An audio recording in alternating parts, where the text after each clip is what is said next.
Hello and welcome to Rights and Recourse, a program that tackles legal issues and constitutional issues, bringing you information and analysis. My name is Dumile Matezi. Remember, you can be part of our discussion today by tweeting us at Rights Recourse or calling our studio line at 011-714-5497 or 5498. Alternatively, email your thoughts about this program and many other programs you'd like us to cover at rightsandrecourse@sabc.co.za.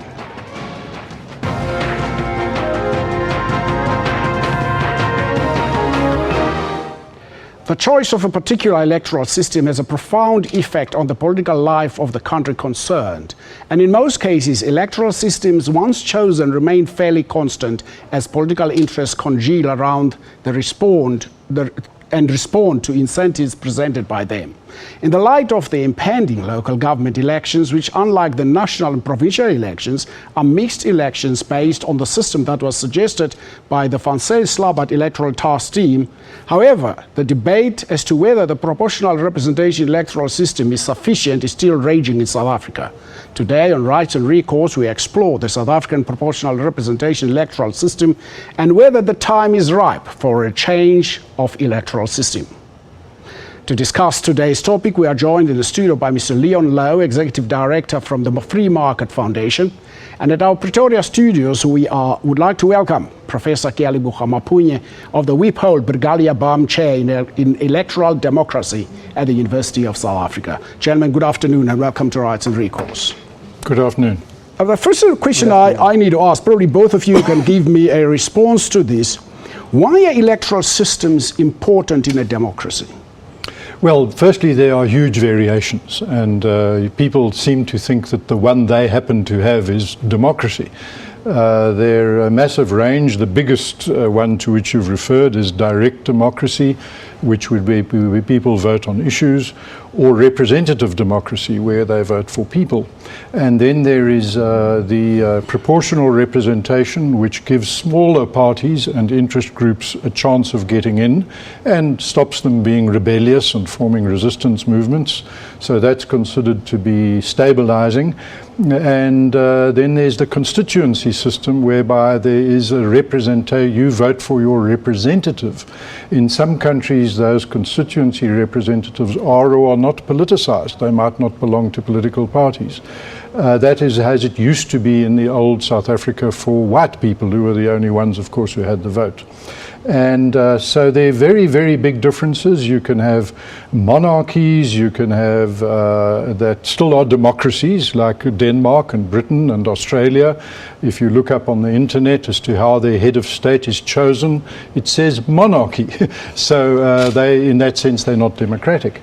And then there's direct election of presidents versus so-called electoral colleges, presidential elections or electoral colleges. So there's a massive variety, and long ago I actually wrote what would have been a monograph on all the different electoral systems in the world during the run-up to South Africa's transition, with a view to contributing to it. As it happens, it was never finished or published, unfortunately, but I was astonished by how much variety there was around the world, how it differed from country to country, and how each country's people assumed what they have is real democracy and what other people have is not, as I'm sure Professor will share with us, because one of his specialized areas is comparative systems. Professor, the gauntlet has been thrown to you. Yeah, no, thank you so much, Dumile. The issue here is the role of an electoral system. A famous political scientist once said that politics is about who gets what, when, and how. And I think to extend that thinking, one can say that actually an electoral system is basically a system or a subsystem which determines who is going to get which position, in what capacity, where, in terms of the political system. So in a nutshell, for me, an electoral system is more like a formula that has to be used. Of course, like Leon has already pointed out, there are varieties. People think that there are only two systems, the first past the post or majoritarian systems, as well as proportional representation. But in actual fact, there's more to it than meets the eye. The other question I have is, I used to like the elections where the person, the electoral officer, at the end of the election, after the votes have been counted, they stand there and they say Dumela Mateza is duly elected as the member for Sandton. I used to like that. That to me, then I know this guy is my representative, but we don't have that anymore. No, unfortunately that has fallen away, and it does reduce the level of accountability. Accountability is important, and being represented is important when there is lots of power in the hands of the state. Where the state happens to be weak compared to individuals, communities, groups, local governments, as say in Switzerland, nobody knows or cares who the head of state is. I bet you've never heard of a Swiss politician or president, and you don't need to feel embarrassed about that, because the Swiss people haven't either. They don't really care because they're unimportant. So where they are important, where there's lots of power in the hands of the state and politicians, it matters a lot, and then you do want to have it announced, your representative is so-and-so. Then even if that representative is from another political party, if something's wrong in your area, you know you can go to them and they have to act, otherwise they get into a lot of trouble. I particularly like the idea of direct democracy, where if your representative doesn't perform, or your representative in any other position, the police chief, the head of education, whatever, doesn't perform, you can vote them out of office. So it's interesting that we think of democracy as voting people into office. The other side of the coin is that we would be more empowered and more accountable in politics if we could do the opposite, is vote them out when they don't deliver. Prof, let me ask you this question. I know you probably wanted to weigh in on what Leon was saying there, but let me ask you this question. When choosing an electoral system, are political advantages a factor, or do they play no part? No, they are definitely a factor. They play an important part, the advantages, in a sense that, remember, an election is about a contest. It's a competition, it's an electoral contest between two or more political gladiators. And to that extent, as always happens in the context, one wants to get as more mileage, leverage as possible, unlike their competitors. So to that extent, yes, there are advantages, and then political adversaries, political competitors would like to leverage on those advantages. But earlier, in response to the point that was alluded to by Leon, the issue of accountability, in as much as we want to have public representatives that are accountable because they've been elected by a constituency, the voters down there at the ground level. It's always very, very difficult to ensure that the incumbents or the people who occupy those positions themselves will be accountable, because there are moral issues here, there are ethical issues that come in, so that we might be having probably the best system in the world. But if the office bearers themselves are unscrupulous, they are not inclined to be accountable to the voters, then we have a recipe for disaster, even if the electoral system itself might be fairly a good system.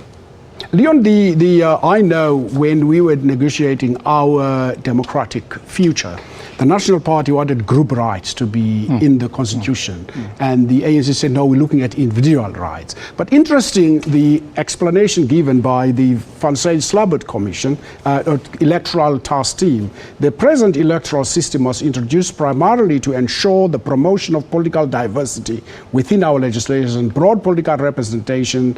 These are not short-term goals which can be attained overnight. That is, we are still grappling with the issue of racism despite our electoral system. Yes, that is unfortunate. My wife and I wrote 3 best-selling books on electoral systems at the time, endorsed by all sorts of people like Winnie Mandela, for example. And we were resolutely opposed to the idea of group rights. I don't think that is something that can basically work anywhere, simply because it's almost impossible to define what we mean by a group. In South Africa, we do have group rights in forms of, for example, BEE, but there is no definition of that. There's no constitutional way of knowing what race anyone is, and my view is there shouldn't be. So what we want is, if you have enough protection of individual rights, then those individuals' rights to religion and education and culture and association and so on are adequately protected. So I think it is correct, and I argued for that and fought for it, and I'm pleased that the ANC and COSATU and others did, is that the issue is the rights of individuals. And what we don't have enough of in South Africa, in my view, is enough devolution of power to local communities to control more of their affairs. We do have a federation. People don't realize South Africa is actually a federation. We'll discuss that when we come back from the break. If you'd like to join us on today's discussion, you can please call us on 011 714 5497 or 5498, or alternatively tweet us at Recourse or email your thoughts to rightsandrecourse@sabc.co.za. Stay with us.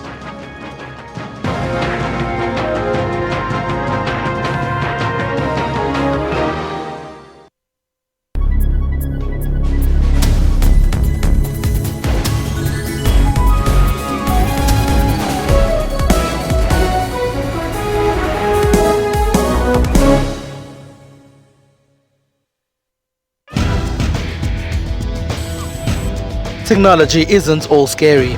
There's also fun stuff like gaming. Lots of women do play games, whether it's on their phones or their tablets. Then there are Africans who are using new tools to make other people's lives much easier. We typed the whole CV on a small, QWERTY Nokia phone.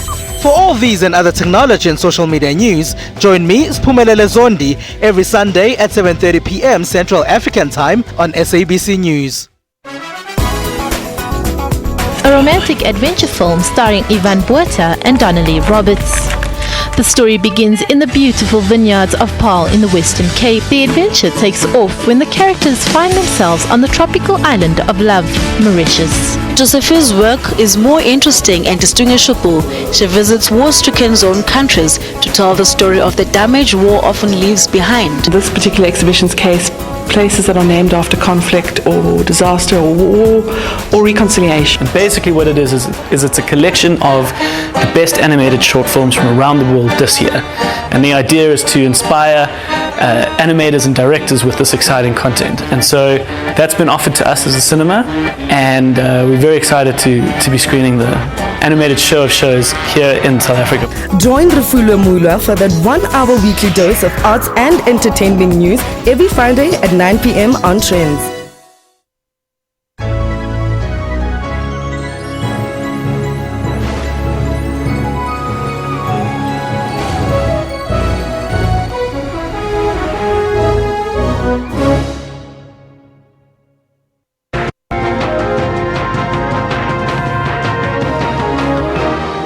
Welcome back. We continue our discussion on electoral systems with Mr. Leon Lowe from the Free Market Foundation and Professor Mapunye from University of UNISA of South Africa, probably. Prof, in an address to the African Electoral Commissioners in Tanzania some time ago, President Thabo Mbeki said this: an electoral process must enjoy the highest credibility possible among the people as being free and fair and honest, and with results being respected by all participants.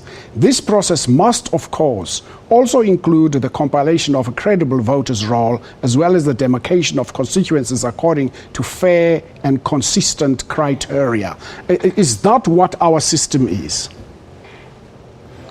To a large extent, that is what our system is, because we have a voter's roll that is updated regularly. Just this past weekend, we were updating it again with an addition of a few million of new voters, as was reported by the IEC, by the Electoral Commission of South Africa. And in terms of the demarcation of boundaries, yes, we also do have a system that I think he was talking about, even though we have had a few teething challenges in terms of the new municipalities that are supposed to be merged one with the other, and so end up causing a little bit of conflict between or among the communities affected. But also in terms of accepting, the results and making sure that the electoral process is free and fair and honest. Those are the words that he used. But we have since gone beyond in the fraternity of elections and elections management, beyond the mantra of free and fair. I think here we have to look at the integrity of the process, we have to look at the credibility of the process, and we have to make sure that the midwives, as it were, these are the EMBs or the election management bodies, are also fairly competent and fairly independent from the incumbent government. Because the midwives... Prof, let's quickly, let's say a call from Brad from KwaZulu-Natal. Brad, good afternoon and welcome to Rights and Recourse. Thank you, Mr. Mateza. The question was half a question and half a statement, mainly directed at a comment made by Prof. Maponye. Am I coming through clearly? Yes, you're coming through clearly, Brad. Thank you. And the point, he made a point that an election is basically a contest between two or more parties. Now, I think that the Prof and yourself and Leon are in a very good position to help to dispel a myth. The lexicon that we use in our particular political environment is so important. Now, when we make comments that an election is a contest, it begs the question, doesn't it? A contest for what? Public service is traditionally the kind of job that people shy away from. Now, what is it about public service in our environment that causes us to go as far as killing each other for political positions? I think that we should not lose any opportunity to state to people that politics is about public service. It's not a competition. It's not about money. It is about serving your people. Thank you, Brad. I'll listen on the TV. Thank you, Brad. Thank you, Brad. Prof, do you want to come in there? I struggled to hear what Brad was saying. I think what Brad was saying essentially was if we should not refer to an election as a contest, then we are playing into the hands of those who want to make it a contest by even fighting and killing other people for positions. He says eventually that elections are about civil service. Look, I acknowledge the point. However, when you are looking at the systems that we have, this multi-party democracy, the idea, the essence is that there's going to be a competition for resources. He was saying competition for what? Competition for resources, because these resources are few and far between, and therefore the one who is able to assume positions of power is going to be able to control, the allocation of resources. So we should not shy away from the fact that an election is a contest. Of course, I do admit that it's not a bloody contest, or it shouldn't be a bloody contest. It shouldn't be a bloody contest. Fight and, of course, and it should also not be a beauty contest. Then it shouldn't be also a beauty contest either. But if you hear the voters out there, when the parties are busy, I would use the business term, selling their manifestos to them, clearly you are saying, I want you to choose me because I think I'm better off than the other person. So therefore, there is that competition, whether we like it or not. On the same vein, I picked up from a very interesting book that I use for research of the International Institute of Democracy and Electoral Assistance that I use for research for this topic. And it says electoral systems can be seen not only as ways to constitute governing bodies, but also as a tool to conflict management within a society. Yes, Brad's point is very important, and the professor's response, if I may just elaborate. It's very important to understand that the whole idea of democracy and elections presupposes that people have an appetite to get power and abuse power. In other words, there is a contest and an avaricious desire, a megalomania actually, amongst people who typically run for office. The reason for democracy is precisely to have checks and balances to limit that, to reduce it to force people as much as possible through the democratic checks and balances to provide public service and not advance personal interests. So democracy recognizes the problem and tries to solve the problem by creating these institutional checks and balances, not always successfully, as the professor has referred to some contested situations, but nonetheless, if you have a maximum of devolved power, checks and balances, electoral rights, and personal liberty. Just let's understand something few people appreciate. A Bill of Rights, which we all in South Africa mostly like, is anti-democratic in the sense that it says you may not vote away my right to freedom of speech and association and so on. So a Bill of Rights is a very important restriction on what the people contesting for power can do once they get it. So the whole idea of a constitution is to limit and constrain and balance the power of people who get it and make sure as far as possible that they serve the interests of the people who voted them in. Prof, elections, somebody said to me, elections are well and good, but may mean little to people who have who has no say over how they are governed. Yeah, one of the challenges that we face in going the electoral route and making sure that people vote for a party or for individuals is that elections in themselves are limited. In other ways, there's this fallacy of electoralism that we normally hear about, whereby people think that if there's a conflict situation, I heard a point earlier that was made that elections also should be a mechanism for conflict resolution. Conflict management. Well and good. Well and good, but there's also the other challenge that if you are going to try and use the electoral system purely as a conflict resolution mechanism, such as what we have seen in places like Darfur in Sudan and so on, and then not deal with the institutional and other issues around democratization, then you risk at creating a failed state or a failed system. So to that extent, yes, let's have elections, but these elections must also be accompanied by institutional reform. The system itself must also be democratic, and including, as I keep repeating, the personalities that are involved. That should be, like Brett said, that should be in search of the public service, not the self-service.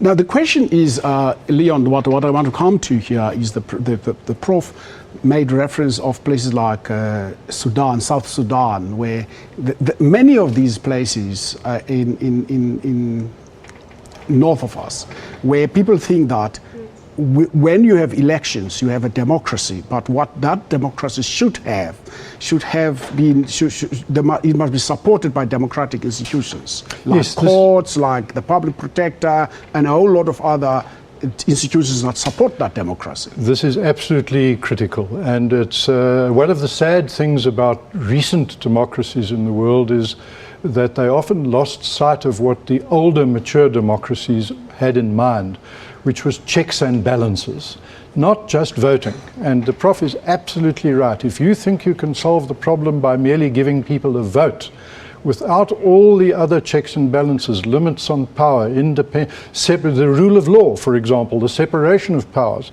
have a separate judiciary. We've lost that in South Africa, by the way.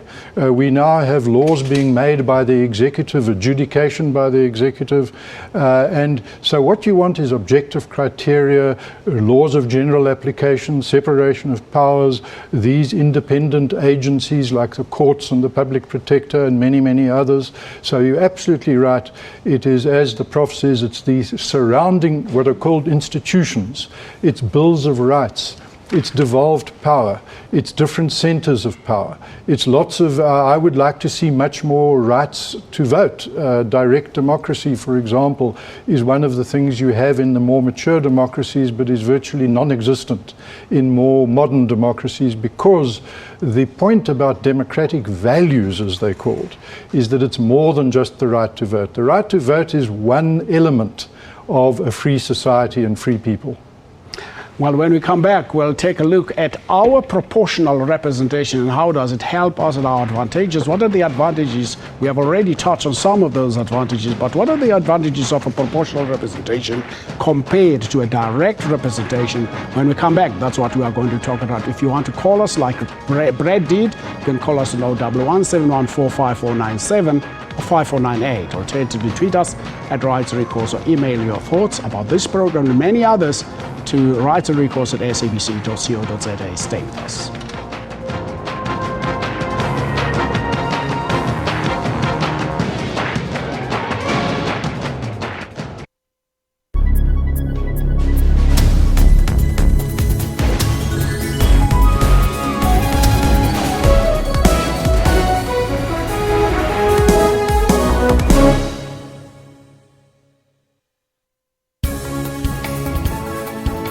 News Today keeps you informed with news locally and around the world.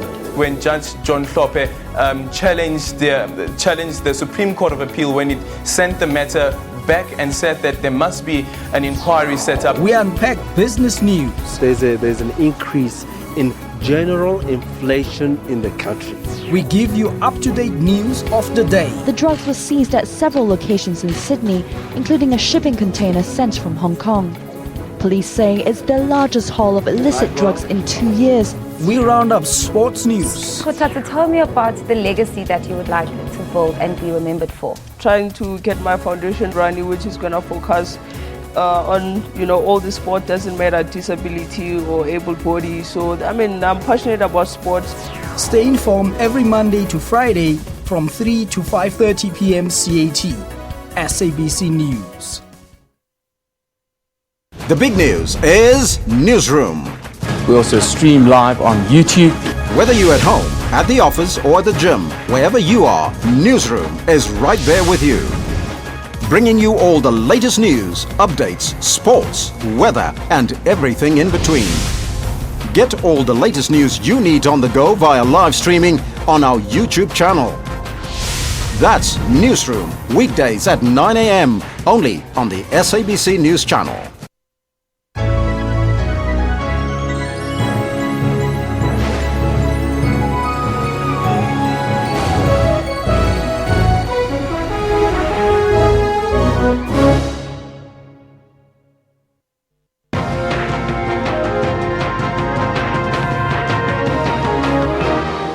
Welcome back to Rights and Recourse as we discuss electoral systems around the world, but we are now going to concentrate largely for this part of the show on proportional representation. Gentlemen, the issues, the basic principle underlying proportional representations elections are that all the voters deserve representation and that all political parties and societies deserve to be represented in our legislatures in proportion to the strength of their electorate. Is this what proportional representation is in a nutshell? Yes, that is essentially it, and it was something that we argued quite strongly for. When I say we, I mean quite a broad coalition of people with ideologies for having proportional representation, because we came out of the Westminster or constituency system under apartheid. I think there was probably a bit of an error there because, people often think when something's wrong, what you want is the opposite. What you actually want is both. You want proportional to give everyone a fair representation in proportion to their numbers and support and interests, but you also want constituency to make representatives accountable and to diminish the importance of party political interests so that people have to appeal. You might, for example, if you have representativity at the local level, you might like the person from one party and want that one in, even though in the proportional list you vote for a different party. So you can vote for the party you like and the person or the candidate you like. And we can think of all of us of situations in South Africa where we might vote for a person we like, even though they're not from the party we like. That is important to have both. And I think that in the transition in South Africa, we actually lost sight of the importance of the latter, but for some reason, We retained it at local level, which is very good, and I'm pleased about that. And I would now like, if I had a second chance, I would argue for replicating that at the national level. Prof, you probably want to comment on what Leon was saying, but I wanted to put also this into your response. Could proportional representation be regarded as a consensus election? Well, I don't know whether we could regard it as a consensus election, especially in our situation. As Leon has quite rightly pointed out, obviously this current electoral system that we have came up about as a result of the CODESA talks and, of course, the consensus of the parties at the negotiating table then. And for me, as soon as we start talking about electoral reform, and this topic keeps coming up almost every time we have an election, such as what we have one right now in a few months, there are two elephants in the room here. The first one is, who changes this electoral system? The second elephant in the room is, how do we change it?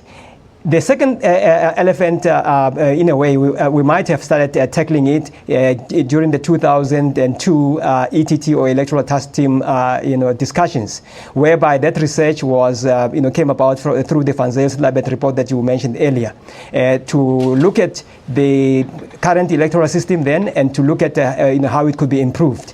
Unfortunately, the recommendations of the majority and minority reports that were presented then were not implemented. And since then, we have gone almost 20 years without any change. Even though the changes that have come about, arguably have come about through the courts. We will remember that situation where the prisoners had to be allowed to vote by way of after a court decision, as well as the people who are voting from overseas.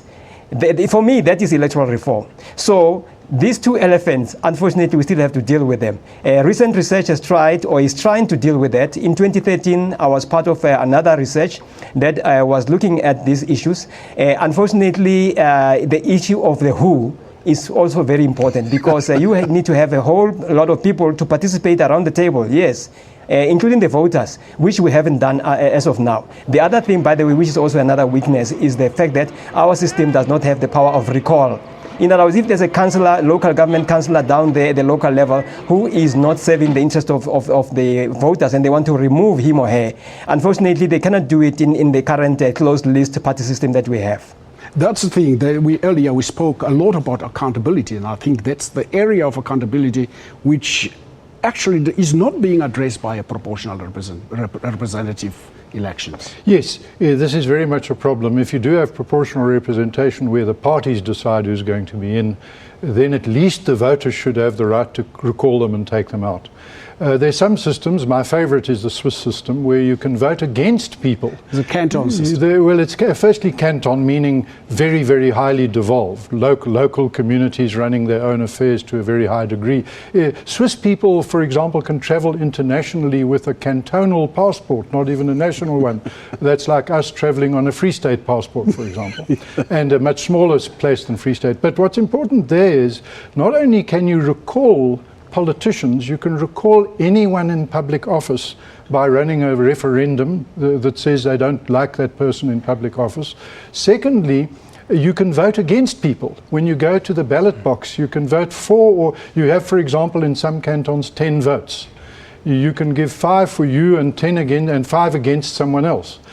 So you can actually vote. So, for example, in America, if you dislike Donald Trump, for example, you can give all your votes against him. You can say, I don't really mind any of the others, but this is the one I don't want. That happens in the Swiss system, which is probably the most democratic system in the world, with the most checks and balances, and followed on the creation of the American system, which had a lot, but they then added to them because of their own political realities. Unfortunately, that idea of lots of checks and balances, lots of what President Mandela called grassroots democracy. And he was, by the way, himself a big supporter of the idea. They have real grassroots democracy where ordinary people have the power. In fact, if I may say, where you have real democracy or democratic values, the politicians lobby the public instead of the other way around. They have to appeal to you. And where you have lobbyists to politicians, you know the system isn't very good. Where the politicians lobby the people, then you've really got a good system. I think what the professor is, I'm sorry, I'm giving the title now. What Leon is referring to there could very lead to state capture if you have these lobbyists to lobby on behalf of certain politicians when there's an election, like the Americans do. Absolutely. I mean, people sometimes think that the American system is the best. That's one of the challenges that the system faces. The other one is this issue of money. I mean, I was in Uganda about 2 months ago for the February election, general election, presidential and parliamentary elections, and there, in spite of the system that they have a first past the post system, or the majoritarian system. However, even in spite of the good intentions of the people who crafted the system, the country does not have regulation of party and campaign funding.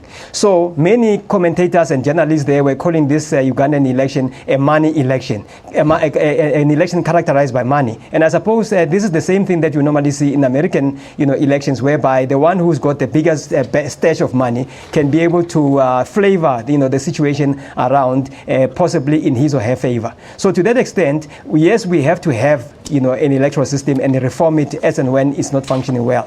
But like I mentioned, in the case of what some scholars call electoral authoritarian regimes, in other words, those regimes that constantly and religiously hold elections without any democratic change of government, that you have got to look at other things, including the institutions like I talked about, also including things like party funding, campaign funding. In our case, it's also not that regulated, and it tends to cause some problems, because there can be somebody just behind the scenes with some stashes of money who is influencing the outcome of the vote.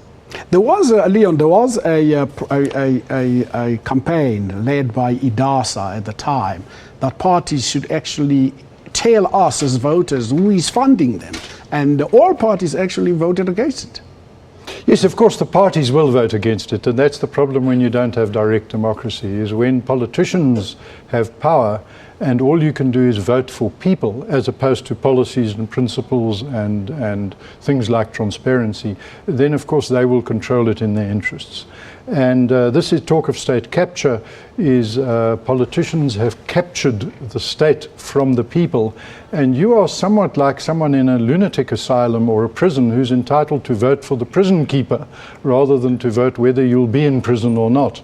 And that is what real democracy and democratic values are about, and I believe that's what the professor is correctly drawing attention to. It's not just a crude question of voting. It's a lot more. It's a lot about values and institutions that are important. Take state capture, which you mentioned. You know, people think there's state capture in South Africa. The obvious term everyone will talk about is the Guptas. There are many others. But there's other forms of state capture. Let me give you a simple example. The most important part of South Africa is the financial sector. It is controlled by a thing called the Financial Services Board, totally. It makes the laws, it imposes fines, it adjudicates the state within a state. I bet you don't know a single member of that board. They are more powerful in many senses than Parliament. That is state capture. So what you want is the voters to be able to vote for transparency, to vote people in and out of public office, and you want to really empower the citizens of a country. That is what the idea of democracy is.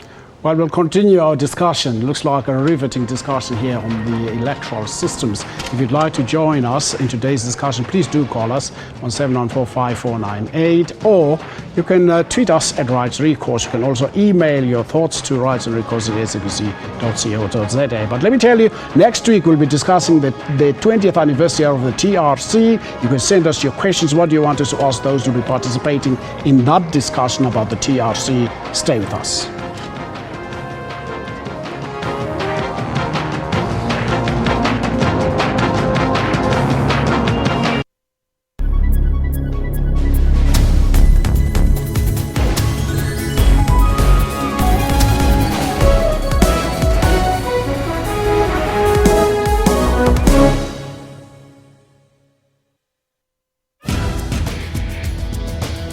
A lot more Africans are getting smartphones.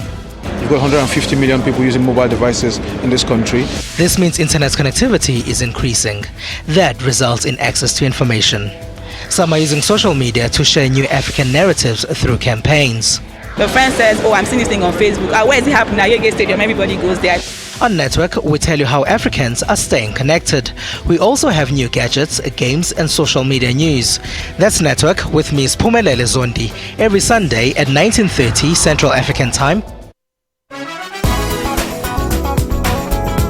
Ahika Mano produces abstract and symbolic works of art.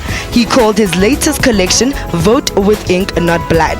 Praying for peace, literally, in my own way. The South African film titled Luister or Listen in Afrikaans tackles issues of race in the country. I think that the end goal is the reformation of institutional culture, but how we get there is in fact through changing the language policy so that no student is forced to learn in Afrikaans. It's fashion designers like Julia Mpoko who are starting to pay more attention to menswear and hope to make a mark in the fashion industry. So regardless of whether you're African, European, there's certain styles that you like. So if an African man enjoys wearing simple, well-tailored pants, then yes, I guess. Join Refulo Mulwa for that 1 hour weekly dose of arts and entertainment news every Friday at 9 p.m. on Trends.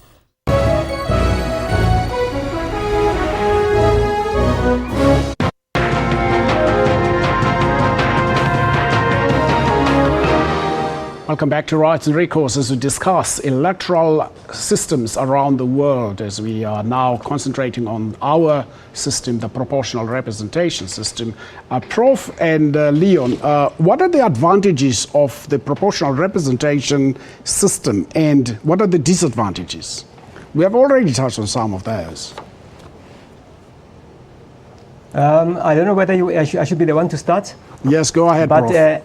Yeah, in my view, if I look at the ETT or the Election Task Team report of 2003 that made those proposals, the issue of inclusivity, that proportional representation, the one that they actually had in mind, had to be inclusive to make sure that the largest number of South Africans is included in the voters' roll. That was one of the issues. The other issue is simplicity. You remember at the time, immediately after the 1994 elections, it was discovered that there is a significant need of constant and continuous voter education to ensure that South Africans not only just understand how to vote or what we simply call balloting education, to put the cross or to put a mark on the ballot paper, but civic education in its broader sense, whereby they will know their rights and know what is actually the nature and characteristics of their electoral system. So that also was one issue, an advantage. The other advantage, I suppose, is what you alluded to earlier when you made your introduction. The fact that we now have, the diversity of South African interests represented in the political system. We have, a sizable number of women. We are in Africa, not very far away from Rwanda, which is leading the pack in terms of the highest number of public representatives that are women. We also have other interests, religious, as you mentioned earlier, including the youth that, from time to time are represented in our system. So that, for me, those are the advantages that we can talk about in terms of the South African system. That so many people sometimes keep coming to South Africa to say, what are the things that we can learn from your system? Leon, you probably want to deal with the disadvantages because the Prof did not deal with the disadvantages. Well, I'll get to the disadvantages, but I just want to re-emphasize what he's just said by referring to the negative. If you don't have a proportional system, then you tend to get old men of the race and religion of the majority of voters. You will not tend to get women or young people or racial demographic representation and so on. So he stated the positive, which you do get a more representative group of people, but you should look at, for example, what happens with constituency elections, how uniform the type of person is that is voted in. And that might be considered not democratic. The negatives are, of course, that there is no accountability directly to your constituency. You can't recall the person, you can't go and see the person. If it's simple service delivery, for example, if there's no service delivery and it's a national function as opposed to local, then who do you go to? Whereas if you have a representative, your member of parliament or your member of the provincial council or your member of the city council from your constituency, then you can go to them personally regardless of which party you are. That's quite important. So in other words, you might be, for example, DA and you're in a IFP constituency. It doesn't stop you going to your representative and say, look, you're not doing a good job. And so the negative of PR is this issue of accountability and representativity. The positive is that you get a much more representative group of people in your political institutions. Prof, the elections have always been based, the credibility of elections have always been based on the number of people who go to the voting stations. In other words, the percentages of people who go to the stations. There's an issue, there was a low turnout and therefore your election is not representative because of the low turnout. Is that an issue? Should that really be an issue? Because in other countries, for instance, people who do not go and vote, I know in Australia, it's compulsory to go and vote. If you don't go, you are arrested. Yes, I was actually going to say that we need to add a word of caution when we are referring to the Australian system, because there's that element of, the right to vote being sort of enforced. I think it's also happening in a country called Peru in South America, where you are literally forced to go and vote in order to make sure that you can get the services. There are those who argue that there are advantages if the franchise is enforced and is not voluntary. In our system, the franchise is voluntary for a simple reason that many people died, multitudes, millions of people died, to make sure that we have universal franchise such as what we have today. As Leon mentioned, that before 1994, it was a selective franchise only for a small minority of people. So to that extent, the argument is that you cannot have an enforced franchise. However, the advantages that I mentioned are also outweighed by some disadvantages of the proportional representation system. One of them, is this issue that if you have, the system such as what we have, sometimes if it is not handled properly, in other words, if there are no other related, checks and balances related to the system, you might end up with a system that causes fragmentation of the political space or the political sphere. In other words, you will have all these minority of all parties with very few of them having a sizable, recognizable absolute majority. So in a situation such as what we always experience in terms of Italian politics, you could have a problem in terms of forming a very strong government and a stable government at that, because of the fragmentation that leads to people not agreeing around one issue or at least a few national issues. Thank you, Prof. We'll come back to that. And if you'd like to join us in today's discussion, you can still call us. We still have time. I know 117145497 or 5498. Alternatively, you can email us at recourse@sabc.co.za. Stay with us.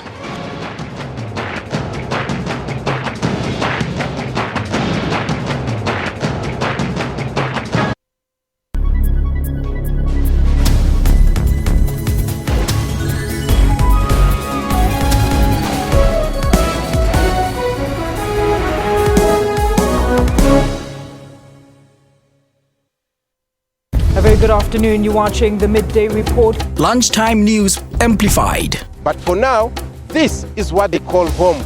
Their hope to shift to a higher ground seems to be against the tide. Midday Report provides you with more than just news stories. I just want Port Elizabeth to know that they own a world-class theatre. Good afternoon, you're with the news at 1 in the headlines. Very good afternoon to you. This is News Live. I'm Natasha Thorpe. Let's take a quick look at what's coming up in your headlines. Good afternoon and welcome to A View from the House. For all things news, tune in to Midday Report weekdays at 12 noon only on the SABC News Channel.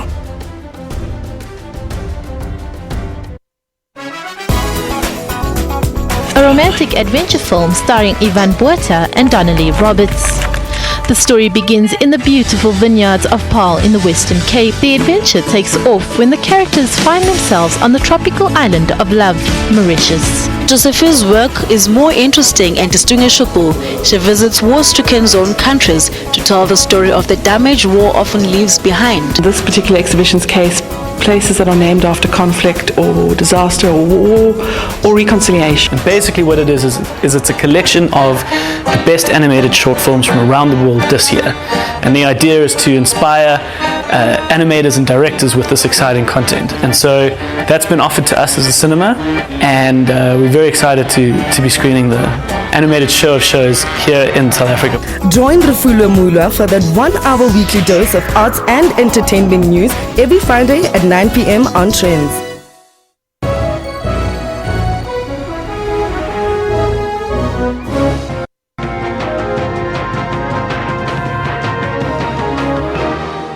Welcome back as we discuss the issues around electoral reforms in the world, as we were taking a look at what we call the proportional representation of South Africa. But I want us to discuss for the last 5 minutes that we have discussed the issue of electoral integrity. What drives electoral integrity?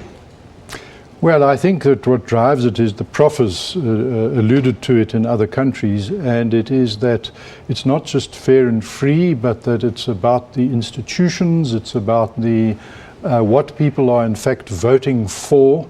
In other words, are they just giving people power, or are they voting for their rights and freedom and interests? And constitutional or democratic integrity is, interestingly, we use the word democracy, but let me make the point that we are in fact a republic, and or democratic republic, or in fact we are a democratic federal republic in South Africa, meaning that our provinces and cities have directly derived powers from the constitution. They're not delegated from the center. Now, what does that mean? It means that you have the vote, but it means a lot more. It means that you have rights, public rights, res publica, meaning the rights of the public, and it means that there are institutions that protect you. For example, what we're doing here, freedom of expression and freedom of the media, regardless of who's in power and regardless of how many votes they get. Certain things are not votable, and more importantly, certain things work because of what seem like important philosophical concepts, but they're very practical, like the rule of law. The separation, for example, of the legislature, executive and judiciary, the branches of government, that only one branch should adjudicate or have the final say. Only one branch should make law. That, in fact, has been lost sight of virtually completely in South Africa. We now make law and adjudicate law in the executive, which is a kind of state capture, very dangerous kind of state capture, which is eroding one of these extra institutions the professor mentioned. I think he'll agree with us regarding the rule of law. But I do want to also agree with him that we fought for the right to vote, not the duty to vote. I'd want to come back to something else, Prof. I know there are a lot of things that are going on in our minds as we sit here. One of them is, of course, the issue of, somebody said to me when I broached this idea with him, said a proportional representation system lends itself very much to a hung parliament or a hung legislature. If you could explain what we mean by a hung parliament.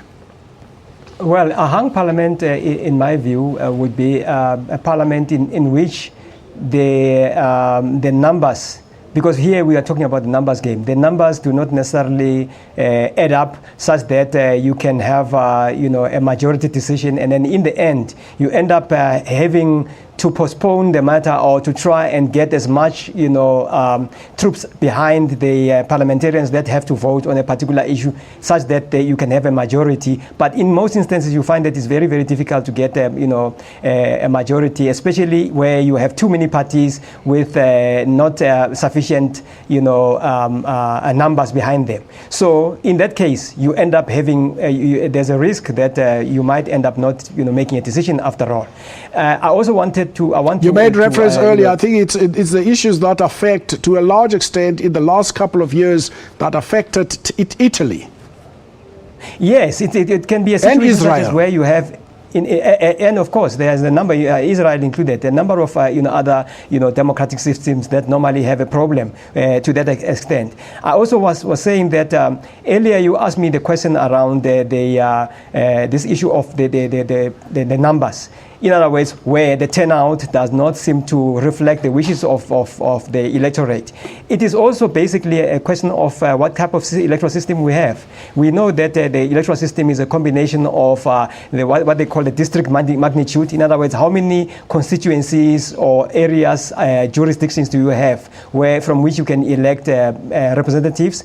Also the issue of the ballot structure. What kind of ballot do we have? Is it a one ballot election that we have, or a two ballot election that we have, including the formula, which normally creates a big problem among people such as us who are trying to understand these electoral systems. Because the formula goes something like the division of the votes cast with the available seats, and then plus one. Some of the formulas go like that. And then eventually this goes to determine how many seats a party can have. So in that kind of situation, it depends on on the threshold that a country has chosen. In other words, the context of a country is very, very important when talks about one track talks about electoral reform and what kind of electoral system to have. Leon, earlier somebody asked you a question on the floor here, whether they don't know who to vote for. Do you agree that people, if they don't know who to vote for, they just should not go and vote? Yes, that is exactly the case, is that if you do not vote, you're also sending a message. You're saying that none of the parties have offered you anything you feel inspired to support, that you're going to take the trouble to go and vote for. That is a message, not voting or abstention. It's maybe a negative one, and it's one that we don't want to see, but the right not to vote, in other words, to say none of the above. I do not support any of the parties on offer. And then to a hung parliament, let me make the point that most European countries have what would be called hung parliaments. That simply means no single party with an outright majority. In other words, they have to form coalitions. Now, that forming of coalitions itself you could regard as quite democratic. We're likely to see quite a lot of it after this local government election, where nobody has an outright majority and they can govern only by forming coalitions. That itself is actually quite an interesting concept democratically, and does bring in smaller groups into being effectively governing. Well, I'd like to thank my guests here, Leon Lowe, Executive Director from the Free Market Foundation, in our Pretoria studio, Professor Kialibucha Mapunya of the Wiphold Brigadier Bam Chair in Electoral Democracy at UNISA. Gentlemen, thank you very much for your time. It's been a riveting discussion. I enjoyed it quite a lot. David van Reybrouck says, I quote, "Elections are fabulous fun. They can even fling voters into unforgettable state of suspended animation. And they are most magical. Elections don't kill democracy. They are instead joyous carnivals of equality, a fleeting moment when the world of power is potentially turned upside down, a public celebration of equal togetherness shaped by traditions and collective visions of how the polity might be better organized and governed." This has been Rights and Recourse. This program is repeated at 5 on Monday morning. From all of us in the studio, thank you to our guests and goodbye.